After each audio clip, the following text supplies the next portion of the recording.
একটা গল্প বলি শোন। গল্পটা একটু গুরুগৃহের গল্প, বুঝলি।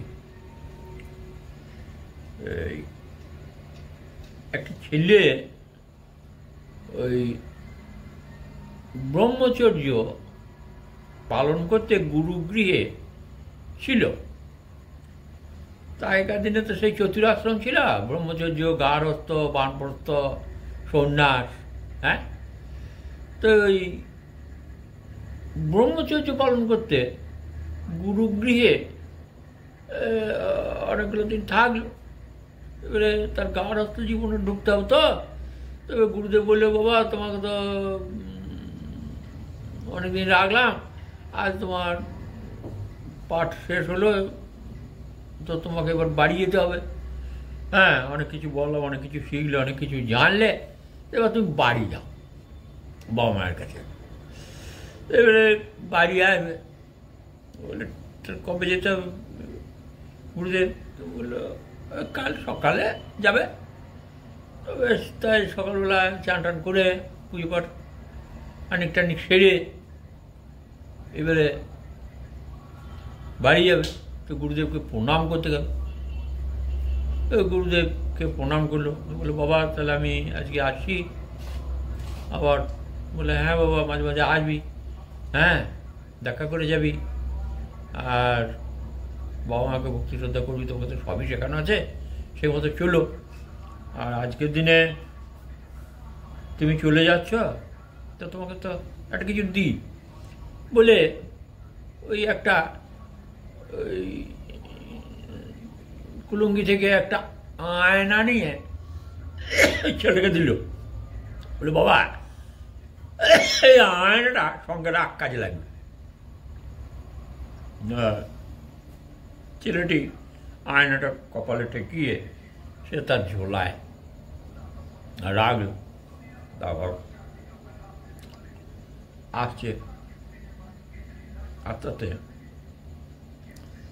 মনে হলো যে আয়নাটা তো আমাকে দিলেন, তা আয়নাতে কি কাজ সেটা বললো না। একবার যাই, আবার ঘুরে গেল। আশ্রমই রয়েছে, আশ্রম থেকে বেরিয়ে আসে নাই। গুরুদেব এই যে আয়নাটা আপনি দিলেন, এই আয়নাটার কি কাজ, কি করবো? বলে এই আয়নাটা কাজ হলো, ওই আয়নাটায় যার ছবি পড়বে, মানে যার ছবিটা আয়নায় পড়বে তারকে তুই লোক রাখবি, এটা তার স্বরূপটা, তার ভেতরে কি রয়েছে না রয়েছে তুই জানতে পারবি। তাহলে তো খুব ভালো জিনিস ওটা। বাহ, নিয়ে একটু বসে থাকলো। বসে থাকার পর গুরুদেব এদিক ওদিক ঘোরাঘুরি করছে, করতে করতে গুরুদেব ভাবছে তাহলে গুরুদেবটা কেমন ওটা করে দেখি, বাবার দিকে পরীক্ষা করে দেখি। গুরুদেবের দিকে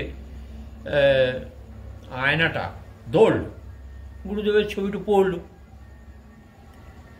গুরুদেব বলল, কিরে কি করছিস? তো বলছি বাবা দেখছি। কি দেখছিস? ও সেটা আর বললো না। দেখলো কি বাবা, গুরুদেবের মধ্যে তো সব রয়েছে, হিংসা রয়েছে, জেদ রয়েছে, পরস্পরিকতা রয়েছে, লোভ রয়েছে, লালসা রয়েছে, হ্যাঁ এই মানুষের যা থাকে সবই তো রয়েছে। বেশ, নিয়ে চট করে আয়নাটা ঘুরিয়ে নিয়ে ব্যাগে ঝোলাতে ভরে নিল।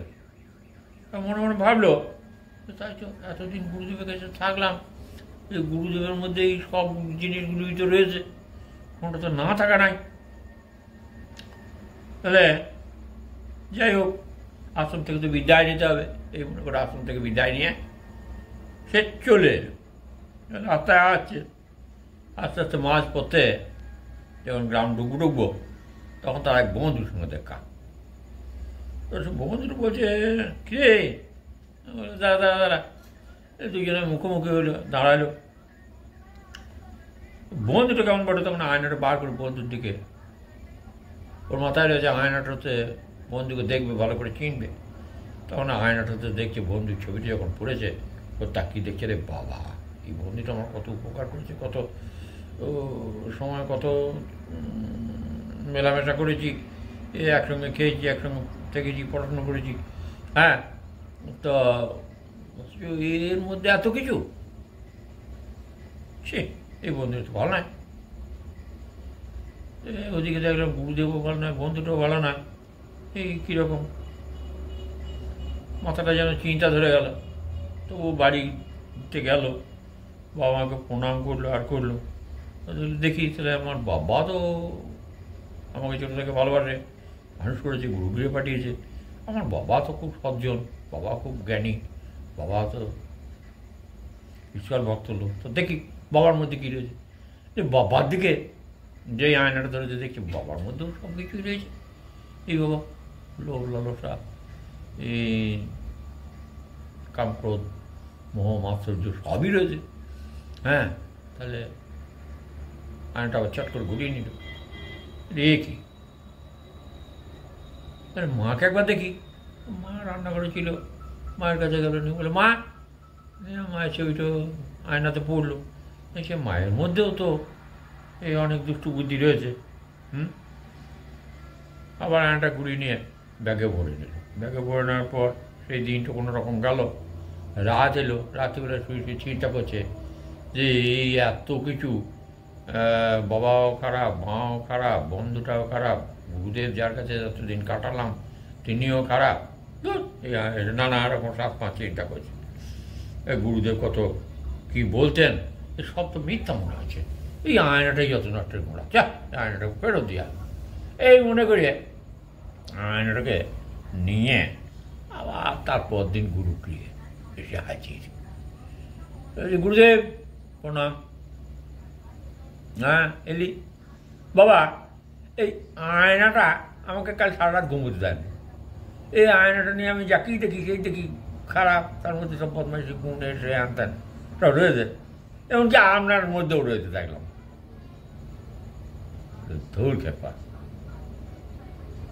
আয়নাটা গুণটা বলেছিলাম, কিন্তু আমি বলেছিলাম কি যে সবাইকে ধরে ধরে দেখবি। হ্যাঁ, ওটা আয়নাটা দিয়েছিলাম, ওই আয়নাটায় নিজেকে দেখবে, ওই আয়নাটায় তোমার নিজের ছবিটা পড়বে, তোমার মধ্যে যে দোষগুলো রয়েছে সেই দোষগুলোকে কাটিয়ে উঠতে হবে, আয়নাটা নিজের দিকে ধরবে।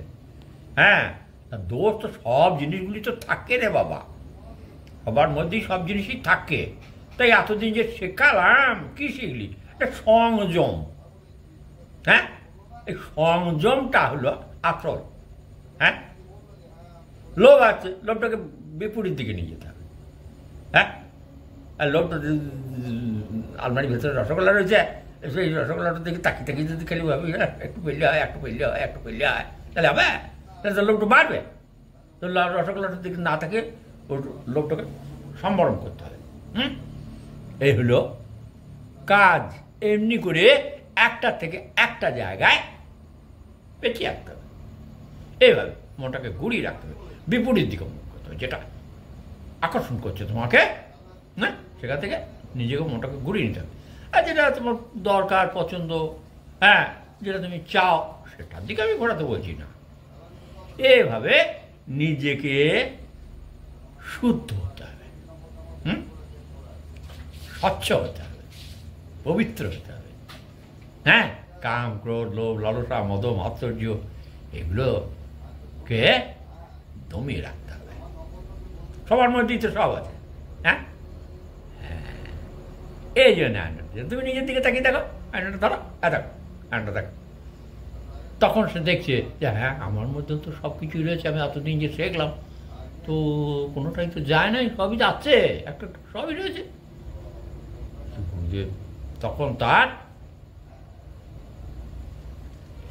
বোধ হলো যে সবার মধ্যেই সব কিছু আছে, সমস্ত কিছু দিয়ে ঈশ্বর পাঠিয়েছেন এই জগতে, কিন্তু সেগুলো ব্যবহার শিখতে হবে।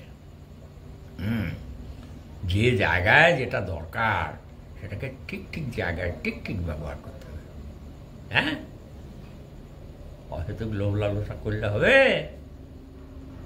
লোভ তো নিশ্চয়ই থাকবে, ঠাকুর ভাব, তাহলে ঠাকুরের প্রতি আমার লোভ রয়েছে, ভালোবাসা রয়েছে, আন্তরিকতা রয়েছে, মোহ রয়েছে, মায়া রয়েছে, সেটা তো ঠাকুরের সঙ্গে রয়েছে।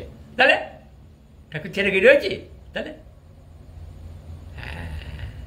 তখন এই কথা গুরুদেব বলে চুপ করে গেলেন, বলে না একটা লাড্ডু খা, বলে একটা লাড্ডু দিলেন হাতে, লাড্ডুটা খেলো, এক গ্লাস জল খা বাড়িয়া। হ্যাঁ, লাড্ডু দিয়ে জল দিল, খেলো, খেয়ে আবার গুরুদেবকে প্রণাম করে বাড়ি চলে এলো। হ্যাঁ, তো দেখো এই নিজেকে তৈরি করতে হলে ওই দর্পণের সামনে দাঁড়াতে হয়।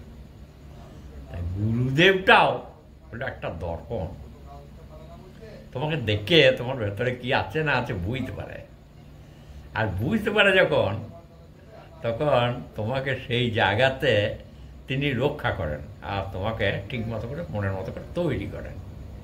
হ্যাঁ, এই তোমরা এই গল্পটা থেকে কে কি বুঝলে, কে কি শিখলে, এটা পরে বলো। হ্যাঁ।